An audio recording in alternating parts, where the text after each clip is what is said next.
Dan di sini Al-Fakir kira insya Allah semuanya sudah paham tentang nasab habaib. Jadi bagi yang tidak percaya, tafadhol, bahwa habaib itu bukan keturunan Nabi, silahkan. Bagi yang percaya, alhamdulillah. Yang percaya berarti mengikuti pendapat para ulama. Yang tidak percaya mengikuti salah satu oknum orang Banten, gitu saja ya. Gak repot ya, karena kata para ulama at-ta'nu fil ansab, mencaci maki nasab orang lain itu bisa menyebabkan orang itu jatuh pada kekafiran. Al-Imam Al-Munawi dalam kitab Faidul Qadir menerangkan, maksudnya mencaci nasab orang lain yang menyebabkan kafir itu binahwil qadah fi nasabi man thabata fi zahiri syar'i, berani mencaci maki nasab orang lain yang secara zahir nasabnya sudah ditetapkan oleh syariat. Kalau ini dilanggar bisa kafir. Percaya monggo, tidak percaya monggo. Kalau jenengan seumpama menemukan oknum habaib yang ilmunya kurang, yang akhlaknya kurang, tegur Pak, jangan takut, tegur. Kalau ada habaib itu berupa sesosok orang yang soleh, yang alim, ikuti. Kalau gak alim, gak soleh, gak usah diikuti, gak usah repot-repot gitu.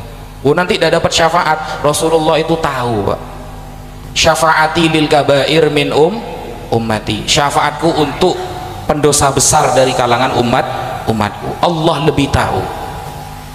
Kalau ada habaib yang gak sopan, tegur. Ada habaib yang melakukan kesalahan, nasihati.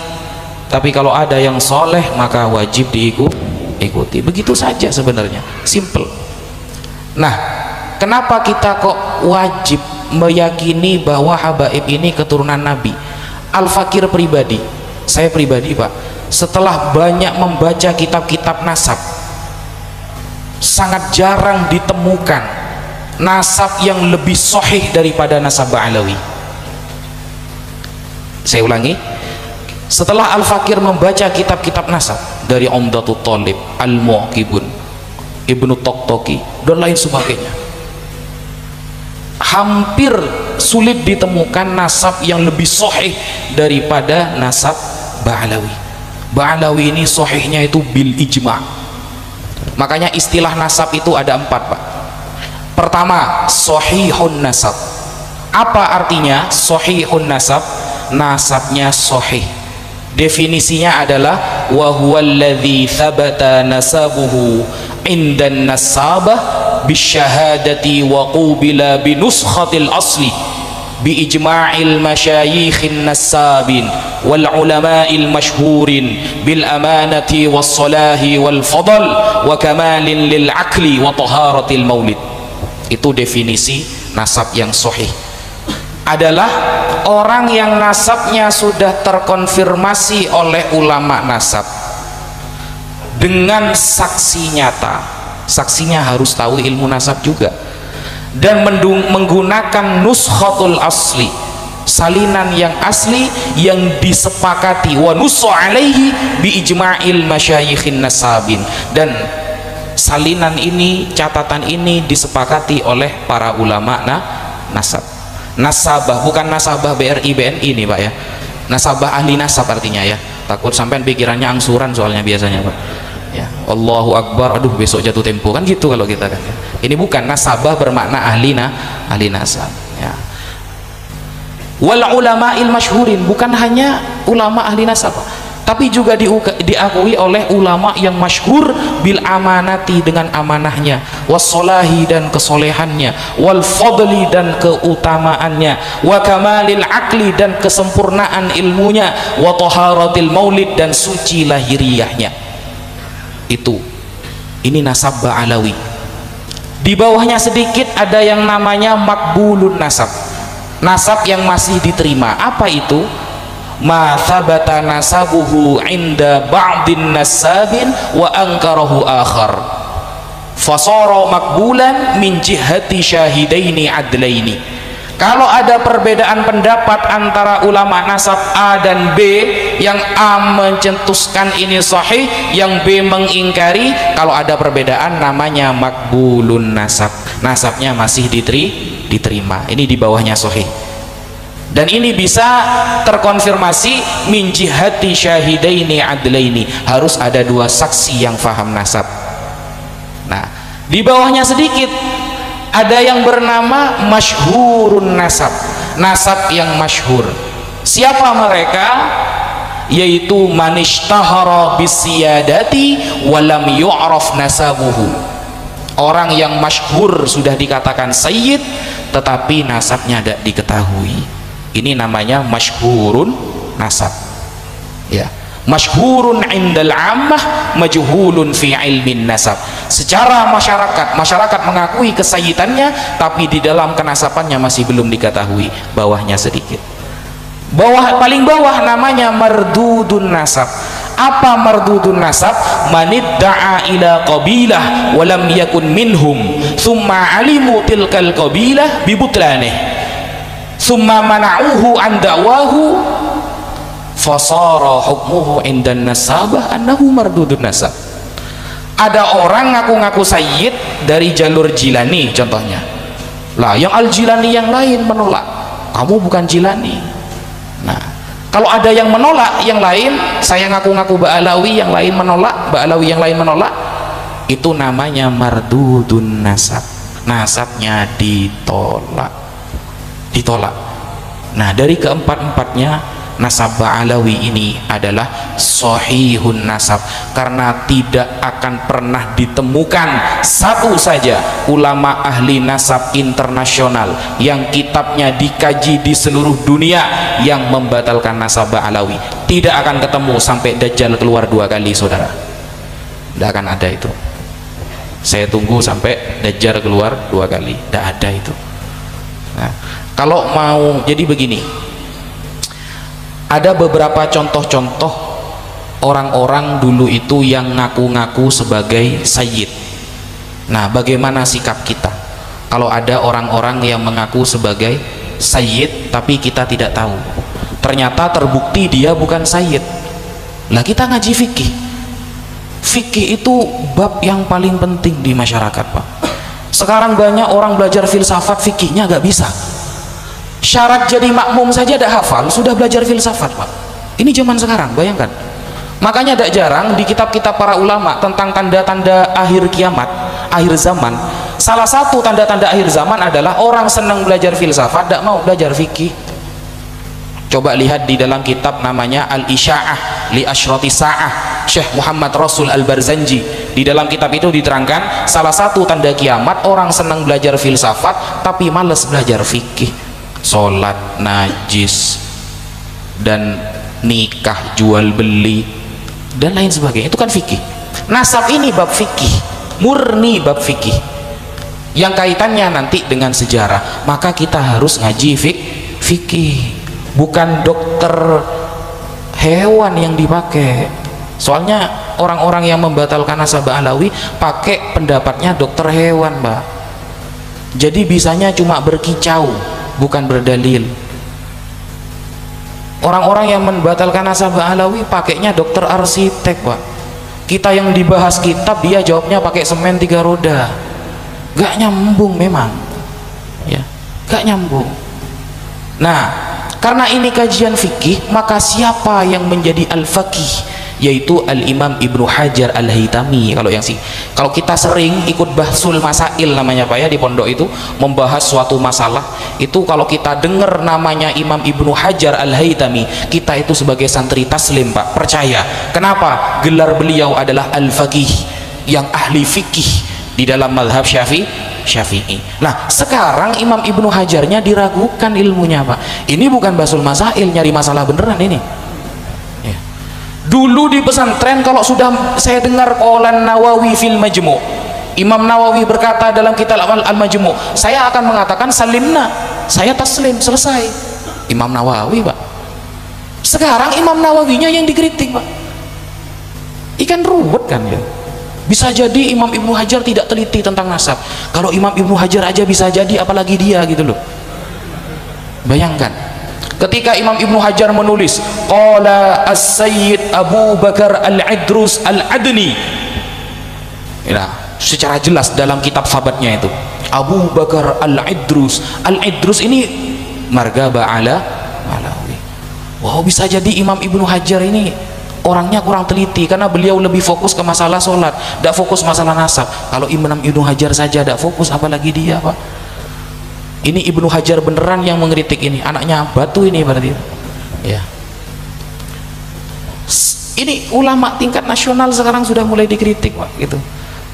Makanya betul kata Rasulullah itu bahwa salah satu tanda kiamat itu hilangnya ilmu, dan hilangnya ilmu dengan wafatnya para ulama.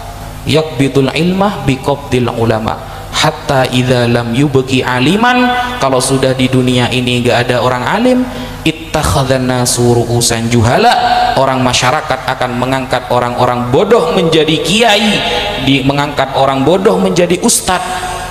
Fasu'ilu fa'aftau bighairi ilmin, mereka ditanyakan masalah hukum menjawab tanpa ilmu. Fadallu wa adallu, maka sesat dan menyesatkan.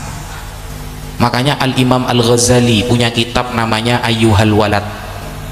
Beliau itu menerangkan ada 3 penyakit yang gak ada obatnya, Pak. Yang pertama adalah orang yang benci kepada kita karena hasud, dengki. Nah, ini gak ada obatnya, Pak. Betul kata Imam Ghazali ini, orang kalau benci kepada kita karena hasud, gak ada obatnya itu, Pak. Semakin Anda benar, semakin salah menurut dia. Kita mau pakai dalil dari A sampai Z, tambah salah menurut dia. Ini orang kalau sudah benci kepada kita karena iri, dengki, semakin kita benar maka semakin salah. Itu. Yang kedua apa? Ahmak, kata Imam Ghazali. Ahmak ini gak ada obatnya, kata Imam Ghazali. Syekh Hasan itu madhab Syafi'i mengatakan berbeda antara jahil dan ahmak. Al jahil yata'allam wal ahmak yunakishu bil batil. Kalau orang jahil, bodoh, dia mau belajar. Kalau ahmak, dungu, dia akan selalu membela kebatilan. Itu perbedaannya. Ghazali baru belajar sudah mengkritik ulama yang kelas kakap, itu ahmak, Pak. Gak ada obatnya itu, cuma hidayah obatnya itu, Pak. Cuma hidayah. Mau disampaikan pendapat ulama ada, diterima. Ya, jadi kalau memang punya masalah dengan para habaib, oknum-oknum para habaib, selesaikan dengan oknum tersebut, bukan malah menyerang nasabnya habaib semuanya batal. Andaikan seluruh ulama di dunia mengakui nasab habaib, saya tetap membatalkan. Ibnu Sarman ini kata saya, ya, seluruh umat dunia. Saya ingat waktu baca Sulam Taufik itu, ya, tahu kitab Sulam Taufik, Pak? Kecil, Pak, gitu. Di dalam kitab itu kan dikatakan bahwa nanti di akhir zaman banyak orang murtad gara-gara perkataannya. Dia tidak sadar kalau dirinya murtad gara-gara perkataannya itu. Termasuk contoh perkataan yang membuat murtad kalau di Sulam Taufik itu, ya. Contoh, kita mengatakan begini: andaikan Allah mengubah arah kiblat ke utara, saya tidak akan taat, tetap ke arah barat. Nah, itu murtad itu. Coba baca di Sulam Taufik itu, Pak. Andaikan Allah takdirkan besok kiblat diubah ke arah sana, saya tidak akan ikut, saya tetap ke barat. Nah, itu tidak boleh seperti itu, Pak. Kan mirip-mirip sama yang tadi, kan. Andaikan seluruh ulama di dunia mengsohhikan, maka saya tetap membatalkan. Ya urusan lo lah, ya terserah lah gitu.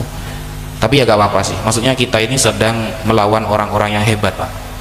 Gurunya saja mainnya malaikat yang dimarahi itu, Pak.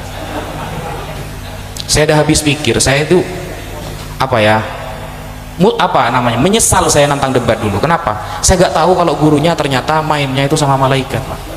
Tahu gitu saya gak nantang debat saya dulu. Bayangkan ketika debat yang dipanggil malaikat Israel, selesai, Pak. Bukan debat, tahlilan, Pak. Ya. Ya. Giliran dah hujan yang dimarahi malaikat Munkar Nakir, Pak. Apa kaitannya gitu loh? Munkar Nakir kan tugasnya di kuburan, bukan masalah hujan, kan. Kalau ada acara terus hujan, yang saya marahi, yang saya kejar Munkar Nakir. Yang Munkar Nakir mungkin jawab, Pak, masalah gue apa, guys, kan gitu. Ya. Gak nyambung. Munkar Nakir setahu kita kan tugasnya di kuburan, kan. Bukan masalah hujan. Wajar kalau gurunya yang dilawan malaikat, muridnya yang dilawan ulama, sanadnya sambung itu Pak, nyambung gitu. Nggak akan bisa kalau sudah seperti itu. Mau diajak Basul Masail itu membahas sebuah masalah fikih ketika para ulama sudah mengatakan A, B, C, kemudian kita mengilhakkan contohnya, selesai masalahnya. Bukan ulamanya yang dikritik, bukan. Jadi ini sudah fitnah akhir zaman, sama dengan pondok pesantren Pak, pondok pesantren Lirboyo seumpama ada satu santri Lirboyo yang melanggar syariat, apakah pesantren Lirboyo salah semua? Kan tidak Pak. Ada jamaah Masjid Al-Mukhlisin, ada satu yang pernah melanggar syariat, apakah semua jamaah di sini berarti ahli maksiat? Kan tidak. Kalau ada satu dua oknum Habib yang mungkin kurang belajar sehingga pendapatnya sering salah, apakah berarti seluruh habaib di dunia salah? Kan tidak gitu konsepnya Pak, gitu. Dan memang harus kita akui, sebagian habaib yang ceramah banyak yang ngawur itu, iya memang. Tidak akan saya bela kalau ngawur. Siapa yang mau bela kalau ngawur Pak? Gitu. Yang salah secara fikih banyak, yang muda-muda biasanya. Mungkin jadwal ceramahnya lebih banyak daripada jadwal belajarnya gitu, sehingga hukum itu bahaya loh Pak, bahaya. Saya beberapa kali menjawab tidak tahu kalau ditanyakan itu. Bukan apa Pak, takut saya. Suatu saat sahabat Abu Tamim Ad-Dari meminta izin kepada Sayyiduna Umar bin Al-Khattab untuk ceramah di mimbar. Apa kata sahabat Tamim Ad-Dari? Ittaqu zallatal alim, takutlah kepada kesalahan orang alim. Kalau orang alim salah jawab, hukum A halal ternyata dijawab haram, terus orang-orang menjadikan itu dalil, yang dapat malah pahala dosa jariyah. Man sanna fil islami sunnatan sayyi'atan kana alaihi wizruha wa wizru man amila biha min ba'di min ghairi ayyan qusa min auzarihim syai', rawahu Muslim. Ya, saya dapat dosa, orang-orang yang mengikuti pendapat saya ditransfer juga dosanya terus sampai hari kiamat, selama dia berkeyakinan jawaban saya ini adalah benar. Itu ittaqu zallatal alim, takutlah kepada kesalahan orang alim. Tidak usah malu ketika ditanyakan jawab gak tahu. Kenapa? Imam Malik saja diberikan beberapa pertanyaan, beliau mengatakan ana mutahayyiun bidzalika, aku masih persiapan dengan pertanyaan itu. Tidak langsung dijawab, tidak apa-apa. Justru kata Imam Syafi'i kan ketika semua pertanyaan dijawab cetat, itu bahaya itu. Kalau terpeleset bahaya gitu. Ditanyakan masalah hukum seumpama ini, biasanya kurban, di hari raya kurban pendapat ini ada, saya tidak usah menyebutkan namanya. Ini pendapatnya ini cukup fatal salahnya. Kenapa? Menyalahi kesepakatan para ulama. Ada salah satu ustadz yang mengatakan begini, satu kambing sah berkurban untuk satu keluarga, itu bahaya loh pendapat itu. Ada ustadz yang terkenal ustadznya, satu kambing itu bisa sah kurbannya untuk satu keluarga. Cari di YouTube ada itu melanggar 4. Gak ada ulama yang bilang seperti itu Pak.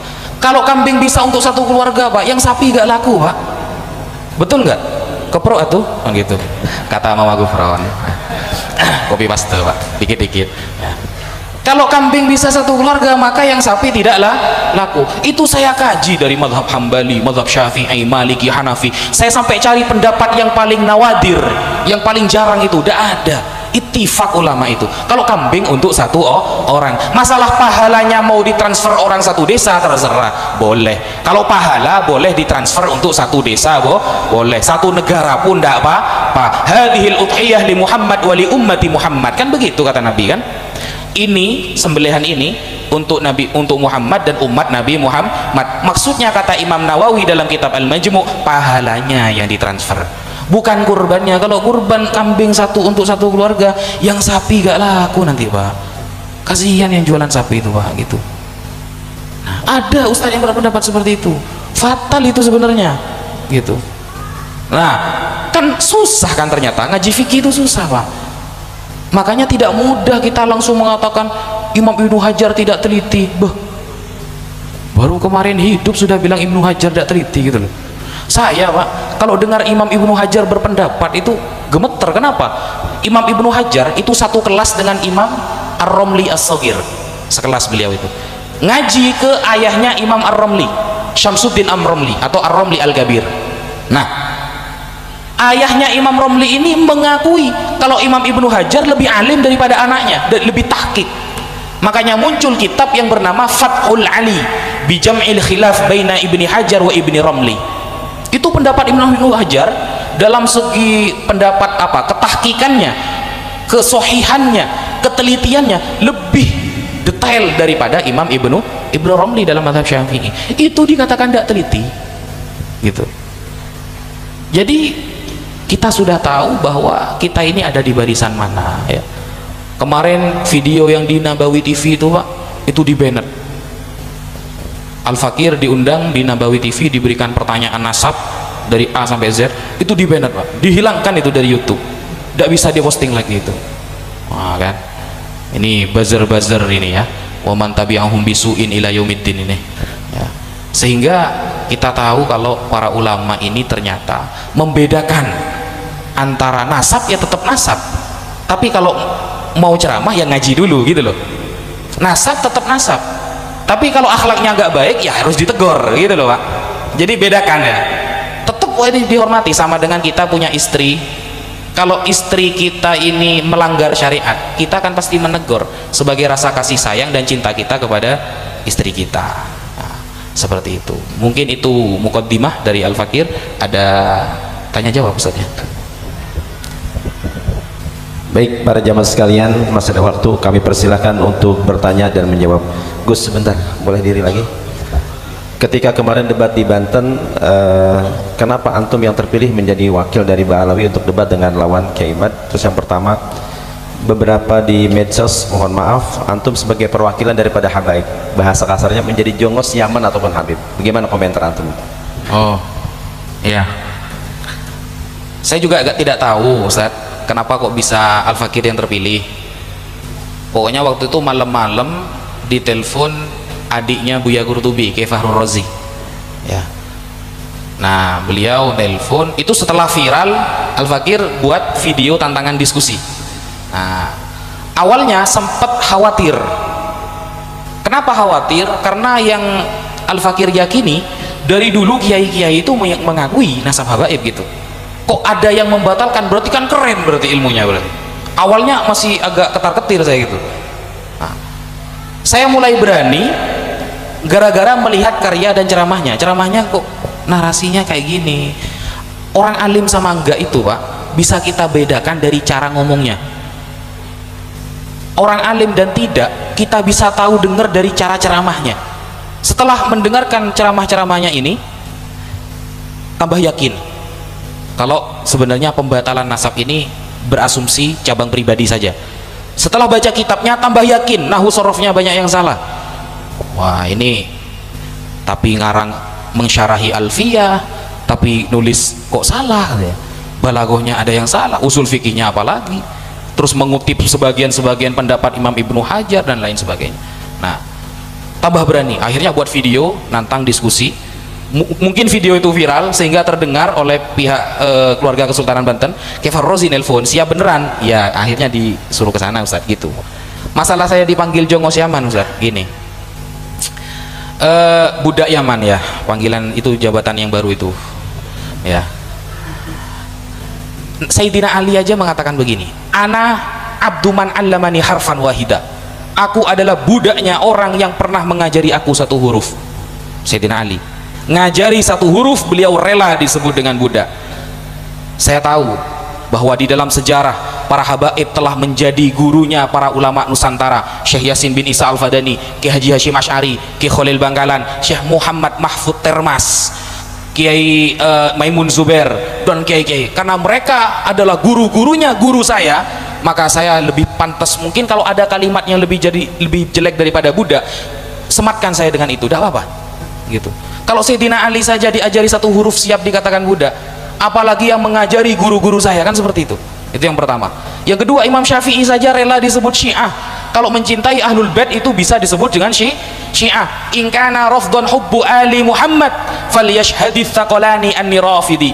Kalau mencintai ahlul bait Nabi disebut dengan Rafidhah Syiah, maka saksikanlah jin dan manusia bahwa saya adalah Syiah, kata Imam Syafi'i. Maka bolehlah untuk saya rubah sedikit nazam ini menjadi in kana abdan hubbu ali Muhammad falyashhadits tsaqalani anni abdi. Kalau mencintai ahlul bait Nabi disebut dengan budak, maka saksikanlah jin dan manusia bahwa saya adalah budak. Begitu saudara. Gitu Ustaz. Masya Allah. Ya silakan.